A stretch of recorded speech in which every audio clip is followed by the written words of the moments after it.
नमस्कार, मी पूर्वी भावे. तुम्ही पाहताय झिरो आवर. राष्ट्रवादी काँग्रेस फुटणार का?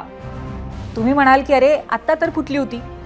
बरोबर 3 वर्षांपूर्वी शरद पवारांच्या राष्ट्रवादीची 2 जुलै 2023ला 2 शकलं झाली.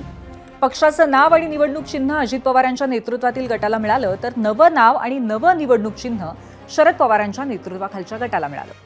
म्हणजेच काय, तर एका राष्ट्रवादी काँग्रेसचे 2 पक्ष झाले आणि पक्ष फुटला. त्यातला एक सत्तेत आणि दुसरा विरोधात बसला. दोन्हींच्या नावामध्ये राष्ट्रवादी काँग्रेस होतच.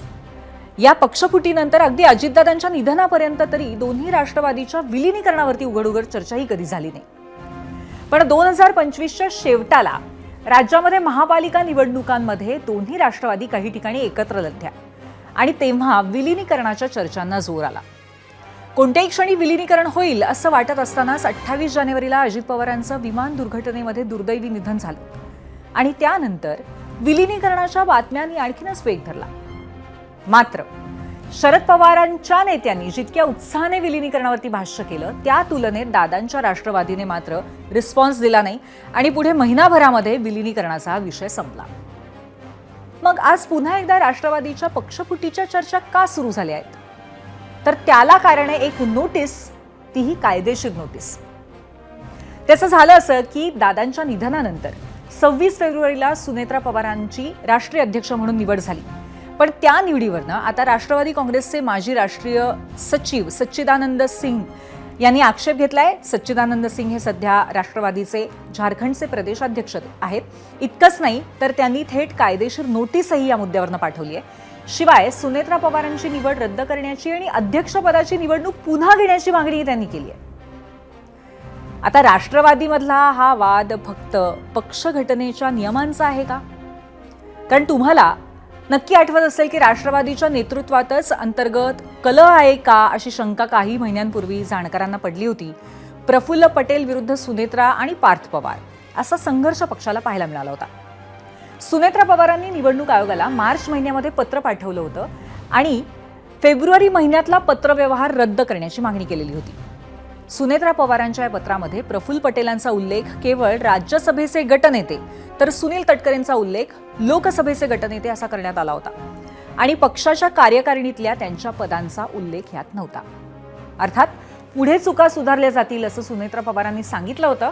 पण त्यावेळच्या या वादग्रस्त एपिसोडचा धागा पकडून राष्ट्रवादीच्या नेतृत्वामध्ये सत्ता संघर्षाची नवी ठिणगी पडली आहे का, हा प्रश्न आज अनेकांना नक्कीच पडला असेल. त्यामुळे या मुद्द्यावरती आपण चर्चा करणार आहोत. या व्यतिरिक्तही अनेक विषय बघणार आहोत. पण त्याआधी आपण आजचा पहिला प्रश्न पाहूयात आणि तो पाहण्यासाठी जाऊयात पोल सेंटरला. आजचा प्रश्न आहे, सुनेत्रा पवारांच्या राष्ट्रीय अध्यक्षपदाला आव्हानामुळे राष्ट्रवादी काँग्रेसमध्ये सत्ता संघर्षाला सुरुवात होईल का, किंवा ही सत्ता संघर्षाची सुरुवात ठरेल का?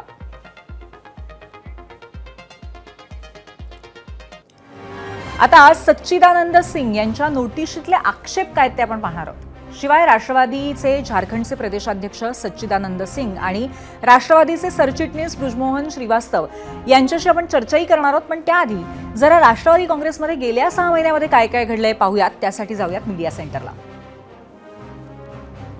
राष्ट्रवादीतल्या निवडीचा हा घटनाक्रम आपण बघतोय. 28 जानेवारीला अजित पवारांचं अपघाती निधन झालं.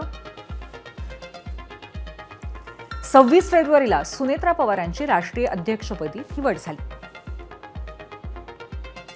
26 फेब्रुवारीला प्रफुल्ल पटेल कार्यकारी अध्यक्ष, तर सुनील तटकरे प्रदेशाध्यक्षपदी निवडले गेले. 28 जानेवारी ते 26 फेब्रुवारी पर्यंतचे निर्णय रद्द समजावेत असं सुनेत्रा यांनी निवडणूक आयोगाला पत्र लिहिलं. राष्ट्रीय अध्यक्षपदी आपली नियुक्ती झाल्याचं सुनेत्रा पवारांचं पत्र 10 मार्चला आयोगाला गेलेलं होतं. 10 मार्चच्या पत्रामध्ये 14 पदाधिकाऱ्यांचा उल्लेख होता. पण पटेल आणि तटकरेंच्या नावापुढे पदनाम नव्हतं. त्यांचं डेझिग्नेशन पत्रातलं लिहिलेलं नव्हतं. पटेल आणि तटकरे पक्ष कार्यकारिणीमध्ये असे 29 एप्रिलला सुनेत्रांचं आयोगाला पत्र, पण पदनाम त्याच्यामध्ये वगळलं होतं. माजी सचिव सच्चिदानंद सिंग यांचे सुनेत्रा पवारांच्या राष्ट्रीय अध्यक्षपदाला आता आव्हान त्यामुळे पाहायला मिळत आहेत आणि तशी एक कायदेशीर नोटीसच पाठवलेली आहे या प्रक्रियेच्या अनुषंगाने.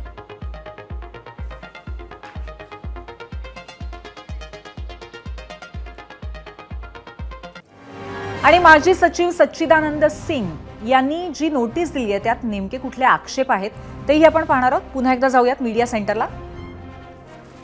पहिला आक्षेप असा आहे, 28 जानेवारीला अजित पवार यांचा मृत्यू झाला.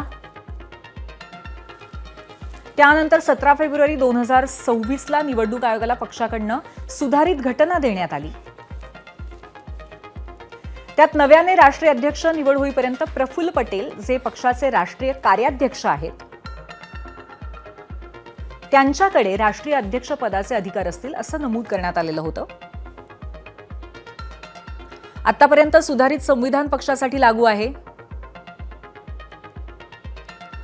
सुधारित संविधानानुसार कार्यकारी अध्यक्ष प्रफुल्ल पटेल यांना सर्व अधिकार होते. त्यानुसार राष्ट्रीय कार्यकारिणीची बैठक प्रफुल्ल पटेल यांनी बोलावणं गरजेचं होतं. मग पक्षाचे राष्ट्रीय सरचिटणीस ब्रिजमोहन श्रीवास्तव यांनी कोणत्या अधिकारामध्ये राष्ट्रीय कार्यकारिणीची बैठक बोलवली असा प्रश्न त्यांनी उपस्थित केलाय, असा आक्षेप त्यांनी घेतलाय. तिसरा आक्षेप असा आहे, राष्ट्रीय कार्यकारिणीची बैठक 26 फेब्रुवारीला बोलवण्यासाठी 18 फेब्रुवारीला जे पत्र निवडणूक आयोगाला दिलं त्यावर तत्कालीन राष्ट्रीय कार्यकारिणीच्या सदस्यांची परवानगी घेण्यात आलेली नव्हती. त्यामुळे राष्ट्रीय अध्यक्षांची निवड हा मोठा प्रश्न आहे.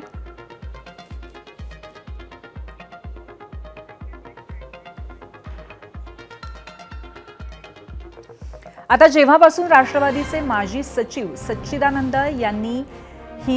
यांची ही नोटीस प्रसारमाध्यमांमध्ये आली आहे तेव्हापासून पक्षातील असंतोषाच्या चर्चा सुद्धा सुरू झाल्या आहेत.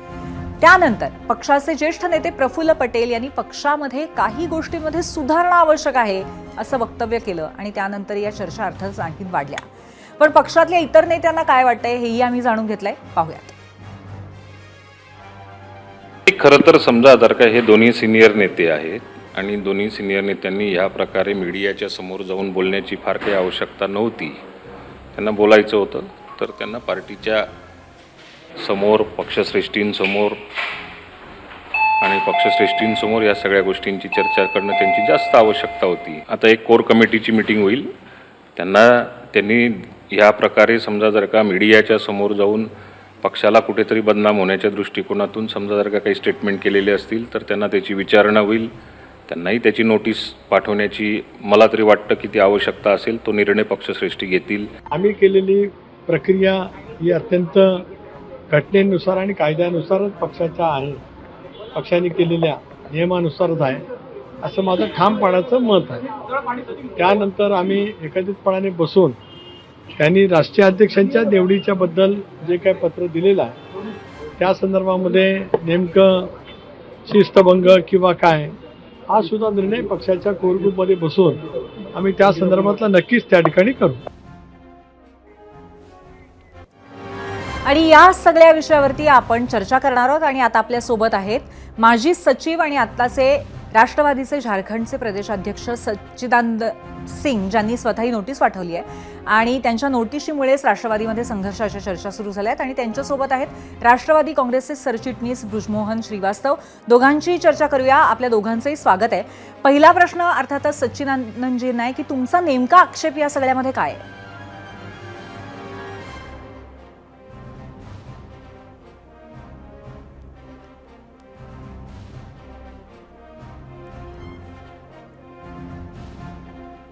तुम्हाला माझा आवाज ऐकू येतोय का सच्चिदानंद जी?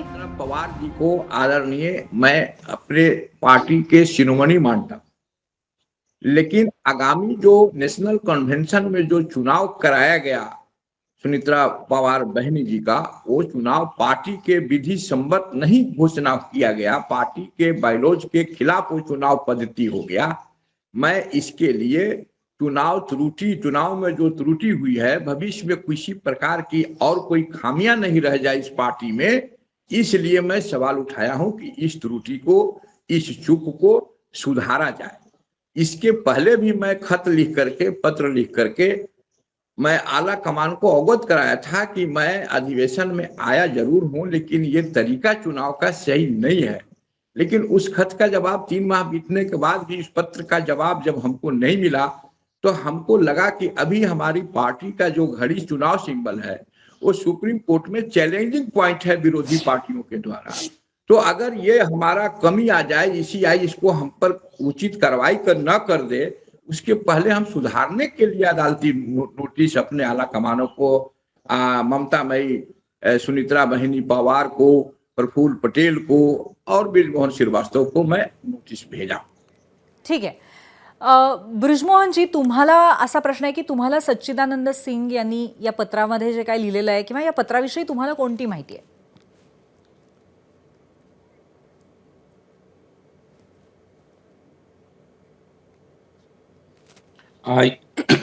ये बात सच है कि सच्चिदानंद सिंह जी ने मुझे पत्र भी लिखा था और इस बीच में लगातार उन्होंने मुझे बात भी की, लेकिन मैं उनको उनके प्रश्नों का कोई समाधान इसलिए नहीं दे सका था कि पार्टी में जिस स्तर पर चर्चा होनी चाहिए थी, वहां पर पूरी तौर से संवादहीनता थी। वहां कोई चर्चा करने के बाद भी ना तो वहां से कोई जवाब मिल रहा था और ना ही मैं सच्चिदानंद सिंह जी को कोई उसकी फिर जानकारी दे पा रहा था।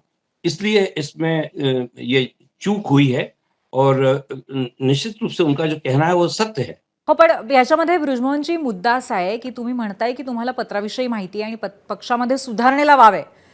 याचा अर्थ तुमचाच विश्वास नाहीये का सुनेत्रा पवारांच्या नेतृत्वावरती?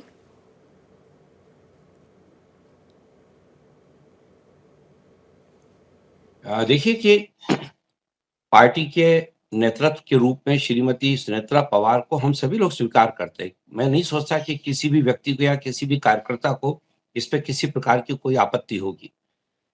अब इसका हल निकालने के लिए तो निश्चित रूप से आदरणीय सुनेत्रा पवार जी, प्रफुल्ल पटेल साहब, इन सब लोगों को बैठ के चर्चा करना होगी कि इसका एक जो मुद्दे सच्चिदानंद सिंह जी ने उठाए हैं अपने पत्र में और जो उन्होंने नोटिस दिया है, उसका अगर समाधान, क्योंकि वो खुद भी कह रहे हैं इस बात को और मेरी उनसे बात भी हुई थी, उनका कहना यही था कि मैं इस पूरे मामले में कोई ऐसा कदम नहीं उठाना चाहता जिससे कि पार्टी का नुकसान हो।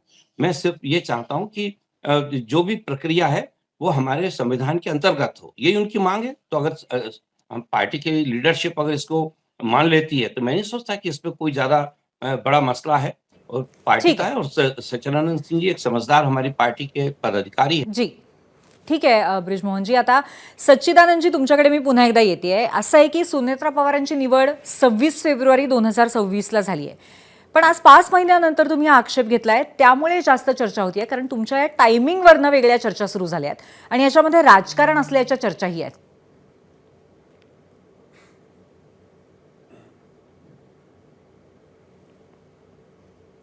कोई देरी नहीं है, कोई दूसरी राजनीति नहीं है। नेचुरल जस्टिस एक शब्द है लीगल में, प्राकृतिक न्याय। मैंने जो पत्र लिख करके लोगों से आग्रह किया हूं कि ये चुनाव सही नहीं है, तरीका सही नहीं है चुनाव का, सीडब्ल्यूसी की बैठक नहीं हुई है और रेजुलेशन जो पास हुआ है बॉम्बे के अधिवेशन में वो ईसीआई को नहीं भेजा गया है और रजिस्ट्रेशन का धारा 29 का दुरुपयोग हुआ है। ऐसे परिस्थिति में इसको सुधारने का आग्रह मैं खत लिख करके किया हूं, पत्र लिख करके किया हूं 25 तारीख को, 25 जून को, लेकिन उस पर अभी ना कोई हमको जवाब मिला, ना वो पत्र को रिजेक्ट किया गया, ना वो पत्र को जवाब में कुछ हमको उल्लेखित शब्द मिला। मैं बाध्य होकर के लीगल नोटिस दिया हूं कि जब खत का जवाब आपके द्वारा नहीं प्राप्त हुआ, मैं संतुष्ट नहीं हुआ एज ए राष्ट्रीय कार्यकारिणी का सदस्य, एज ए नेशनल सेक्रेटरी, तो मैं पार्टी को बचाने के ख्याल से मैं ऐसा आपसी त्रुटि को, चूक को ठीक करने के लिए मैं नोटिस दिया। ठीक आहे. त्यामुळे ब्रिजमोहनजी, मग आता प्रश्न असा आहे की तुम्ही म्हणालात की तुमचा सुनेत्रा पवारांच्या नेतृत्वावरती विश्वास आहे, पण मग पक्षामध्ये संघर्ष आहे असं का आम्हाला सतत बाहेरून बघताना वाटतं?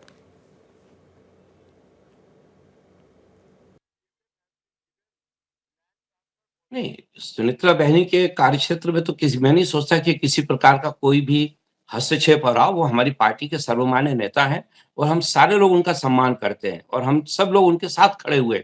लेकिन इसके साथ ही साथ ये चीज भी जरूरी है कि जो संवादहीनता है जिस भी स्तर पे है वो भी खत्म होनी चाहिए। खाली हमारे ये कहने से सारा मामला ठीक नहीं हो जाता। इसके लिए चीज जरूरी है कि सारे लोग मिलकर इस मुद्दे पे चिंतन करें और जो बेहतर एक रास्ता हो वो निकाला जाए। ब्रिजमोहनजी, तुम्ही सारखं म्हणताय की याच्यावरती चिंतन झालं पाहिजे आणि चर्चा झाली पाहिजे, तुम्ही सांगताय ते पटण्यासारखं आहे, पण मग सच्चिदानंद यांनी पत्र का लिहिलं असावं असं तुम्हाला वाटतंय?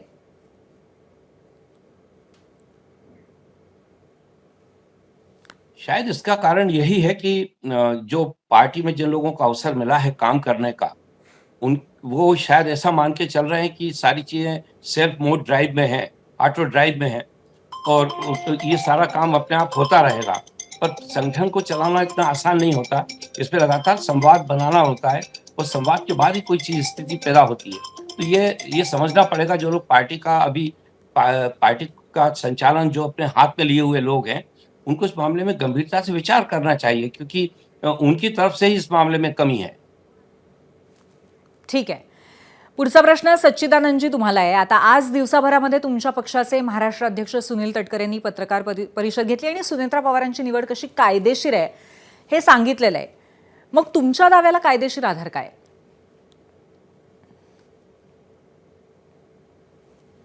सही प्रोसीजर के बारे में मैंने साफ साफ अपने लीगल नोटिस में भेजा हूं कि जो दादा ने हमारे जो पार्टी के रेगुलेशन में पार्टी के बलोज में जो अमेंडमेंट किया था, जो उसमें सुधार किया था, उस सुधार के आधार पर एक राष्ट्रीय कार्यकारी का अध्यक्ष का एक पद का सृजन हुआ था और उस पद के का जानकारी जो है वो इलेक्शन कमीशन ऑफ इंडिया को भेज दिया गया था। धारा 29 में जो हमारे पार्टी का रजिस्ट्रेशन देने वाले जो रजिस्ट्रार ऑफ इंडिया जो वहाँ बैठे हुए हैं, उनको भी खबर करके भेजा गया था। मैं उसमें इन्वॉल्व था, उसमें मेरा दस्तखत था। लेकिन जो पार्टी का बायलॉज बना, उस बायलॉज में ये तय हुआ कि पहले से तय था। देखिए, हमारी पार्टी की स्थापना, थोड़ा पीछे जाता हूँ, 10 जून 1999 को हुआ था और पार्टी आदरणीय शरद पवार साहब, आदरणीय PS संगमा साहब, आदरणीय तारिक अनवर साहब ने मिलकर के 10 जून 1999 को बनाया था। उसी समय 29 में हमारा पार्टी का रजिस्ट्रेशन प्राप्त हुआ, हासिल हुआ। हम लोगों ने रेजुलेशन पास किया, बायलॉज बना करके दिया।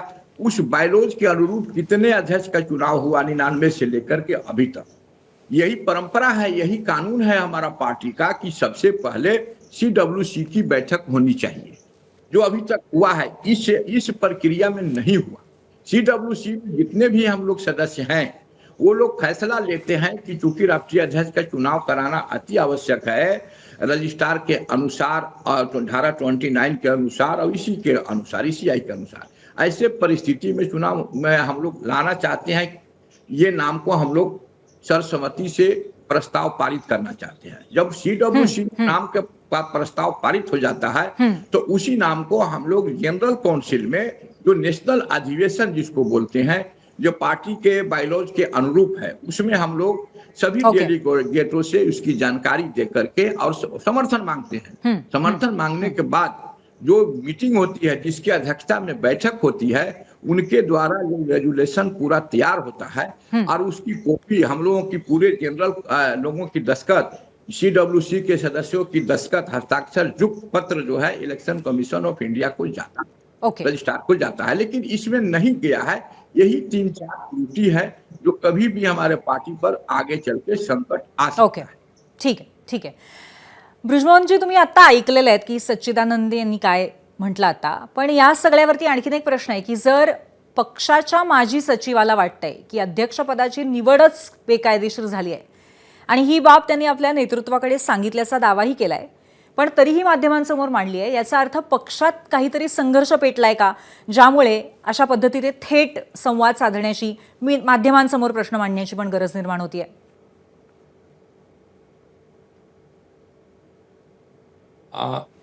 पार्टी बिखर रही है, इससे मैं सहमत नहीं हूं, क्योंकि पार्टी में हमारे आदरणीय प्रफुल्ल पटेल, सुनील तटकरे, भुजबल साहब, दिलीप वत्स पाटिल, ये बहुत ही समझदार और जनता से जुड़े हुए नेता हैं। तो मुझे नहीं लगता कि इस प्रकार की कोई स्थिति निर्मित होगी। और ये बात, लेकिन फिर भी ये बात बिल्कुल सच है कि जब तक ये सब लोग मिलकर संवादहीनता को समाप्त नहीं करेंगे, तब तक जो शक्ति पार्टी की सामने आनी चाहिए वो शायद सामने ना आ पाए। सच्चिदानंदजी, आता आणखीन एक प्रश्न आहे की तुमच्या पक्षाचे नेते म्हणतायत की तुम्ही अशा गोष्टी पक्ष नेतृत्वासमोर मांडायला हव्यात, असं पत्रकार परिषद घेण्याची काही आवश्यकता नव्हती, त्यामुळे तुम्ही आधी पक्षातल्या नेत्यांशी यावरती काही बोललात का? हा संवाद साधण्याचा तुम्ही प्रयत्न केलात का?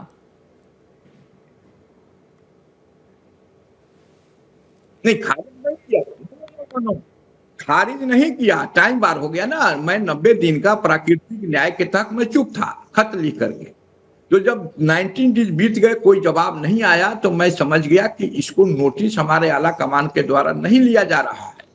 तो मैं प्राकृतिक न्याय के तहत 3 माह के बाद फिर मैं लीगल नोटिस में गया।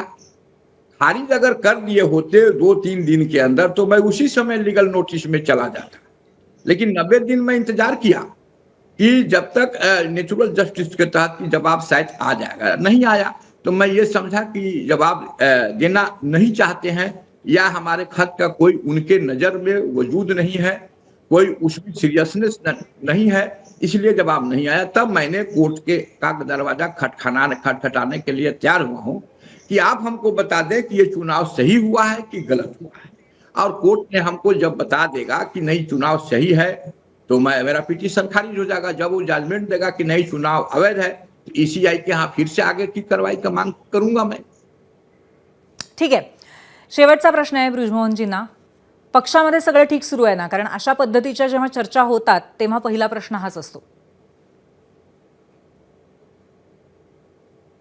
निश्चित रूप से, क्योंकि देखिए ये राष्ट्रवादी कांग्रेस पार्टी देशव्यापी पार्टी है। पूरे मैं चूंकि खुद महामंत्री होने के नाते मैं पूरे प्रदेश दूसरे प्रदेशों का काम भी देखता हूँ। हर देश के हर राज्य में राष्ट्रवादी कांग्रेस पार्टी का संगठन है और बहुत बड़ी पार्टी है ये। तो इसमें अगर संवादहीनता हो जाएगी, नेतृत्व के बीच में अगर आपस में बातचीत नहीं होगी तो निश्चित रूप से इसका असर राज्यों की जो इकाइयां हैं उन पर भी पड़ेगा। तो इस संवादहीनता को तो समाप्त करना जरूरी है ना। जब तक संवाद नहीं होगा तब तक ये पार्टी अपने सही स्वरूप पे कैसे काम करेगी। ठीक आहे, धन्यवाद तुम्ही दोघांनी आमच्याशी चर्चा करण्याबद्दल. आणि तुमच्या एकंदरीत बोलण्यातनं हेच लक्षात येतंय की पक्ष नेतृत्वामध्ये संवादाची गरज आहे, त्याची कमतरता तुम्हाला सातत्याने भासते. धन्यवाद चर्चा केल्याबद्दल. आणि आता थेट जाऊयात पोल सेंटरला. पाहूयात महाराष्ट्राने याच मुद्द्यावरती विचारलेल्या प्रश्नावर कौल काय दिलेला आहे. आजचा आपला प्रश्न होता, सुनेत्रा पवारांच्या राष्ट्रीय अध्यक्षपदाला आव्हान दिल्यामुळे राष्ट्रवादी काँग्रेसमध्ये सत्ता संघर्षाची ही सुरुवात ठरेल का? 22,000 मतं आलेली आहेत. काहीतरी तांत्रिक बिघाड झालेला इथे आपल्या या मतांच्या कौल 85% लोकांना असं वाटतंय की होय सुरुवातच आहे सत्ता संघर्षाची, आणि 15% लोक म्हणतायत की असं काही नाहीये. आणि याच अनुषंगाने आमच्या कार्यकारी संपादक सरिता कौशिक आता त्यांची भूमिका सांगतायत. सरिता. धन्यवाद पूर्वी. राष्ट्रवादी पुन्हा हे जर सत्यात उतरवायचं असेल तर सुनेत्रा पवार असोत, प्रफुल्ल पटेल असो किंवा सुनील तटकरे, या सगळ्यांना बराच विचार करावा लागणार आहे. आणि हा विचार जर ते वेगवेगळा करत असतील तर राष्ट्रवादी काँग्रेस पक्षालाच पुनर्विचार करायची वेळ आहे. राजकारणात अनेक गोष्टी उघड बोलल्या जात नाहीत, पण जिंकण्या हरण्यासाठी पक्ष वाढवताना त्या महत्त्वाच्या असतात. आणि त्यातील सर्वात महत्त्वाची म्हणजे पक्षाची आयडेंटिटी. राष्ट्रवादी काँग्रेसकडे बघण्याची पारंपरिक दृष्टी नक्की काय आहे? तर राष्ट्रवादी काँग्रेस हा मराठा नेत्यांचा, मराठा नेतृत्वाचा पक्ष आहे. राष्ट्रवादीचे 2 तुकडे झाल्यानंतर नेतृत्व हे मराठा असणाऱ्या अजित पवारांकडेच राहिलं. पण त्यांच्या पाठोपाठ जे पक्षाचे सर्वात मोठे नेते होते ते म्हणजे प्रफुल्ल पटेल, सुनील तटकरे आणि छगन भुजबळ. हे तिघही मातब्बर नेते. या तिघांनाही जनतेचं पाठबळ आहे, पण ह्यातील एकही मराठा नाही. दादा गेल्यानंतर या तिघांचीही उंची पक्षाचं सर्वोच्च नेतृत्व करण्याची ताकद ठेवणारी होती, तरीही पक्षाच्या आयडेंटिटीशी तडजोड झाली असते. आणि हेच हेरून महायुतीच्या नेतृत्वानं सुनेत्रा पवारांकडे तसेच दिवंगत दादांच्या त्या पत्नी या नात्यानं पक्षाची धुरा सोपवली असावी. नेमणुकांना घेऊन, निवडणुकांना घेऊन, निर्णय प्रक्रियेला घेऊन जी अस्वस्थता मध्यंतरीच्या काळात होती, किंवा तटकरे पटेल टार्गेट होत असतानाची पक्ष नेतृत्वाची शांतता होती, किंवा मग शरद पवारांबरोबरच्या पटेल आणि तटकरेंच्या सो कॉल्ड गुप्त बैठका होत्या, थोडी उकल केली की लक्षात येत होतं ऑल इज नॉट वेल. पटेल, तटकरे, भुजबळ ह्या मातब्बर नेते मंडळींना इथे जर अडचण झाली तर आपला पुढचा मार्ग कसा काढायचा हे दशकांच्या राजकीय अनुभवामुळे माहिती आहे. खरं तर 2 महिने आधीच्या तुलनेत पक्षांतर्गत स्थिती आज बरी आहे असंही आपण म्हणू शकतो. आणि त्याबद्दल राष्ट्रवादी काँग्रेसचं अभिनंदनच करायला हवं. पण तरीही पक्षांतर्गतच निवडणूक न्यायिक नाहीत असं जर पक्षाच्या आतीलच व्यक्तीला नोटीस बजावण्या इतपत गंभीर वाटत असेल किंवा संवादाचा अभाव आहे असं जर पक्षातील सचिव स्तराच्या व्यक्तीला एक वेळ वाटत असेल तरीही ठीक. पण जर पक्षाला चिंतन करायची गरज आहे असं जर प्रफुल्लभाईंसारख्या नेत्याला वाटत असेल तर मात्र ही चिंतनाची नाही, चिंतेची बाब आहे. आणि मग ही चिंता करण्याची वेळ पक्षात आता सुनेत्रा पार्थ आणि जय पवार यांच्यावर येऊन ठेपली आहे का, हाही तितकाच मोठा प्रश्न आहे. पूर्वी धन्यवाद सरिता. राम आठवा, थोडं पुण्य साठवा, पुण्याईचा चेक घ्या खुशाल वठवा, असं एक भजन आहे. अयोध्येतील श्रीरामाच्या मंदिरातील दान चोरीमध्ये अडकलेल्यांनी या भजनातील प्रभू रामचंद्रांना नक्कीच आठवलं, पण मधल्या ओळी सोडून स्वतःसाठी थेट दानाचाच चेक पदरात पाडून घेतला असं काहीसं चित्र आहे. या चोरांवरती कायद्यानुसार योग्य ती कारवाई सुरू आहे. पण या चोरी प्रकरणानंतर आता प्रभू श्रीरामांवरची जी भक्ती आहे त्या ती भक्ती दाखवण्याची एक स्पर्धा सुरू झाली आहे आणि त्यातूनच एकमेकांना आव्हान देण्याचं एक वेगळं राजकारण जन्माला आलंय. तुम्हाला माहितीच आहे की राम मंदिरातल्या दान चोरीवरनं उद्धव ठाकरे मैदानात उतरलेत. राज्यातल्या महत्त्वाच्या ठिकाणी राम मंदिर परिसरामध्ये ठाकरेंच्या शिवसेनेकडनं रामरक्षा पठणाचे कार्यक्रम सुरू आहेत. या साखळीमध्ये आता होणारा पुढचा सोहळा हा वेगळा असेल, कारण हा कार्यक्रम ठाकरेंनी थेट मुख्यमंत्री देवेंद्र फडणवीस यांच्या मतदारसंघामध्ये आणि त्यांचे कौटुंबिक संबंध असलेल्या मंदिरामध्ये आयोजित केलाय. पण रामरक्षा पठणावरनं उद्धव ठाकरे सुद्धा या निमित्ताने टार्गेट झालेत. ठाकरेंना रामरक्षा पाठ आहे का असं थेट आव्हान मुख्यमंत्री आणि अयोध्या मंदिराचे कोषाध्यक्ष गोविंद देवगिरी महाराजांनी केलंय. पण एकूणच नाशिकच्या काळा राम मंदिरातून सुरू झालेलं ठाकरेंचं हे आंदोलन आता 6 टर्मपासून विजयी होत असलेल्या मुख्यमंत्र्यांच्या मतदारसंघात पोहोचलंय. त्यामुळे या सोहळ्याला आगळं असं राजकीय महत्त्व आलंय हे नक्कीच आहे. त्यामुळे आजचा आपला दुसरा प्रश्न यावरच आधारलेला आहे. पाहूयात, जाऊयात पोल सेंटरला. देवेंद्र फडणवीस यांच्या मतदारसंघामध्ये रामरक्षा पठण ठेवून ठाकरेंची शिवसेना मुख्यमंत्र्यांना आव्हान देतेय असं वाटतंय का?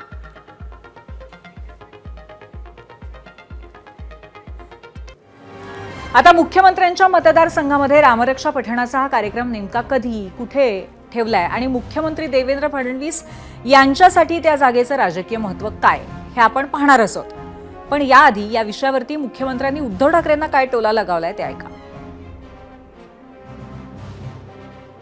माझी एवढीच अपेक्षा आहे की त्यांनी किमान 2 पानं तरी रामरक्षेचे वाचावेत. राजकीय आंदोलन रामाच्या नावाखाली करणं योग्य नाही आहे. मागच्या वेळेस ते रामरक्षा वाचू शकले नाहीत. मी देखील त्यांची तयारी असेल तर त्यांच्यासोबत रामरक्षा म्हणायला तयार आहे. मला पूर्ण रामरक्षा येते. समजा नसती आली तरी किमान वाचता तर यायला पाहिजे. तुम्ही रामरक्षा आंदोलन करता पण रामरक्षाच वाचता येत नाही, कुठलं आंदोलन आहे तुमचं? आणि याच रामरक्षेच्या पाठांतरावरनं गोविंद देवगिरी महाराजांनी सुद्धा उद्धव ठाकरेंना कानपिचक्या दिल्या. बघूयात आज ते पुण्यामध्ये काय म्हणाले. भगवान की कृपा मानता हूँ कि उनको राम रक्षा ये शब्द तो भी याद आया. मैं इतना ही परामर्श दूंगा कि भैया राम रक्षा एक बार कंठस्थ कर लो, शुद्ध बोल करके दिखाओ और बाद में निश्चित रूप से इस प्रकार का कोई भी आंदोलन करना है तो करो. हम भी आप आकर के आपको शुभकामना देंगे. पण मुख्यमंत्री देवेंद्र फडणवीस आणि गोविंद देवगिरी महाराज या दोघांनीही रामरक्षा पठणावरनं पाठांतरावरनं उद्धव ठाकरेंना टोला लगावण्यासारखं नेमकं घडलंय काय तेही आपण आता बघूयात. तुम्हाला माहिती आहे की राम मंदिरातील दानचोरीचा निषेध करण्यासाठी ठाकरेंच्या शिवसेनेने राज्यभर राम मंदिरामध्ये रामरक्षा पठणाचा कार्यक्रम सुरू केलाय. त्यातला पुढचा कार्यक्रम होतोय नागपुरातल्या रामनगर परिसरातल्या राम मंदिरामध्ये. हे मंदिर मुख्यमंत्री देवेंद्र फडणवीस यांच्या मतदारसंघात तर आहेच, शिवाय त्यांच्या नागपूरमधल्या निवासस्थानापासून अगदी पायी 10 मिनिटांच्या अंतरावर आहे. बरं, हा कार्यक्रम ठाकरेंच्या शिवसेनेने कधी ठेवलाय तर तो 18 जुलैला, म्हणजे मुख्यमंत्र्यांच्या वाढदिवसाच्या 4 दिवस आधी. मी या ठिकाणी मुख्यमंत्र्यांच्या वाढदिवसाचा उल्लेख करण्याचं कारण असं आहे की मुख्यमंत्र्यांच्याच वाढदिवसाचं निमित्त साधून भाजप कार्यकर्त्यांनी राम मंदिराच्या शेजारीच असलेल्या पटांगणावरती लक्ष्मी नृसिंह महायज्ञाचं आयोजन केलंय. हा यज्ञ होतोय 22 तारखेला. या आयोजनामुळे मंदिराचं पावित्र्य कायम राहील असा उपहासात्मक टोला लगावलाय मंदिर ट्रस्टने आणि तसंच या ट्रस्टवरती भाजपचा प्रभाव आहे हे सुद्धा तुम्हाला वेगळं सांगायला नको. बघूया मंदिर ट्रस्टचे अध्यक्ष रवी वाघमारे काय म्हणाले. काही नाही आहे. काल संजय राऊतचा फोन होता. त्यांनी अतिशय अदबीने म्हटलं, काकासाहेब आम्हाला सहकार्य करा. मी म्हटलं की आपण सगळे हिंदू रामभक्त आहोत, त्याच्यामुळे रामरक्षा पठणाकरता कोणाचीच आपल्याला परवानगी घ्यायची आवश्यकता नाही आहे. तुम्ही इथे या, रामरक्षा पठण करा, आम्ही तुमच्यासोबत रामरक्षा म्हणू. पण तुम्ही तुमचे राजकारणाचे जोडे बाहेर काढून पवित्र मनाने देवळात या. कारण हे देऊळ जे आहे हे एका पक्षाचं नाही आहे, पण याचा राजकीय आखाडा करायचा नाही. अगदी साधी गोष्ट आहे. इथे समजा त्यांनी कोणाला शिव्या दिल्या आणि दुसऱ्या कोणत्या पक्षाने जर येऊन त्यांना काही केलं तर देवळाचं वातावरण खराब होईल. ते होऊ नये आणि देवळाचा राजकीय आखाडा होऊ नये. तर देवळाचा राजकीय आखाडा होऊ नये अशी इच्छा आहे हे आपण स्पष्टपणे आता ऐकलंय. पण नागपुरातल्या या राम मंदिराचं मुख्यमंत्री देवेंद्र फडणवीस यांच्या दृष्टीने इतकं महत्त्व काय आहे, त्याचं नेमकं काय नातं आहे मुख्यमंत्र्यांशी या मंदिराशी हे पाहूयात. ग्राफिक्सच्या माध्यमातून जाऊयात मीडिया सेंटरला. मुख्यमंत्री आणि नागपूरचं राम मंदिर यांच्यातलं नातं. नागपूरमध्ये 2 महत्त्वाच्या रामनवमी शोभायात्रा निघतात. नव्या नागपूरमध्ये निघणाऱ्या शोभायात्रेचे आयोजक रामनगरचं राम मंदिर. देवेंद्र फडणवीस यांच्या घरापासून पायी 10 मिनिटांच्या अंतरावरती हे देऊळ आहे. मुख्यमंत्र्यांचे वडील गंगाधरराव यांचे देखील मंदिराशी जवळचे संबंध होते. फडणवीसांच्या 1999च्या पहिल्या विधानसभा विजयापासून मंदिराशी संबंधित त्यांच्या पाठीशी आहेत. देवेंद्र फडणवीस हे स्वतः मंदिराचे आजीवन सदस्य आहेत. मंदिरावरती संघाचा प्रभाव आहे. सध्याचे अध्यक्ष हे कट्टर संघ स्वयंसेवकही आहेत. संघातून भाजपमध्ये आलेले अनेकदा मंदिर प्रशासनामध्ये सुद्धा असतात. मंदिर आणि आजूबाजूच्या परिसरावरती भाजपचंच प्राबल्य आहे.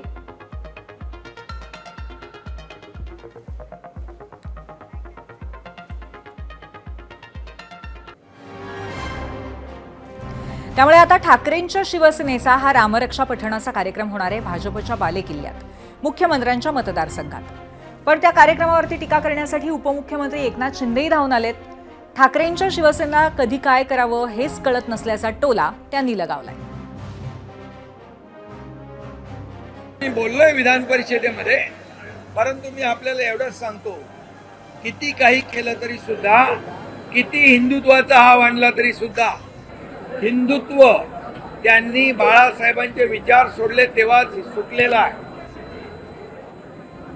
स्वातंत्र्यवीर सावरकरांना माफीवीर म्हणणाऱ्यांच्या मांडीवर बसले तेव्हाच सोडलेलं आहे की आता त्यांच्याकडे कुठलेही मुद्दे नाहीत.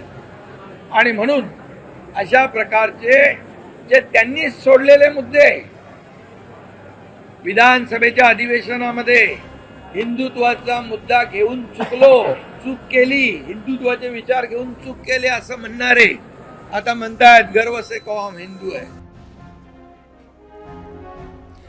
सध्या देशाच्या अनेक भागात म्हणजे केंद्रापासून शहरापर्यंत, दिल्लीपासून गल्लीपर्यंत भाजपची सत्ता आहे हे आपल्याला माहितीच आहे. त्यात संघाचं मुख्यालय असलेलं नागपूर अपवाद नाही आहे. त्यामुळे याच नागपूरमधील 3 मंदिरांमध्ये रामरक्षा पठण करण्याचं नियोजन ठाकरेंच्या शिवसेनेने केलेलं आहे. त्यात या ऐतिहासिक राम मंदिरासह ऐतिहासिक टेकडी गणेश मंदिर आणि राजाबक्षा हनुमान मंदिराचा सुद्धा समावेश असू शकतो. कारण त्यासाठी स्वतः खासदार संजय राऊत, अंबादास दानवे आणि बाकी नेते मंडळी नागपुरामध्ये पोहोचलेली आहेत. यावर खासदार संजय राऊत यांनी काय म्हटलंय तेही आपण पाहूयात. आम्ही सगळ्यांना आमंत्रित करणार आहोत. हे काय एकपक्षीय आंदोलन आहे का तर नाही. जरी आम्ही यात पुढाकार घेतला असला तरी आम्ही संघाच्या प्रमुख नेत्यांनाही आमंत्रित करू. जर देवेंद्र फडणवीस इथे असतील नागपुरात तर त्यांनी सुद्धा या आंदोलनात सहभागी होऊन आपली भूमिका स्पष्ट करावी. इतकंच नव्हे तर काँग्रेस असेल, राष्ट्रवादी काँग्रेस असेल, आम्ही सगळ्यांना आमंत्रित करू. हो, आम्ही त्याचं उभारणी करतोय, नेतृत्व करत आहोत. पण सगळ्यांनी यावं. हा राजकीय विषय नाही. हा राम हा राष्ट्रीय अस्मितेचं प्रतीक आहे.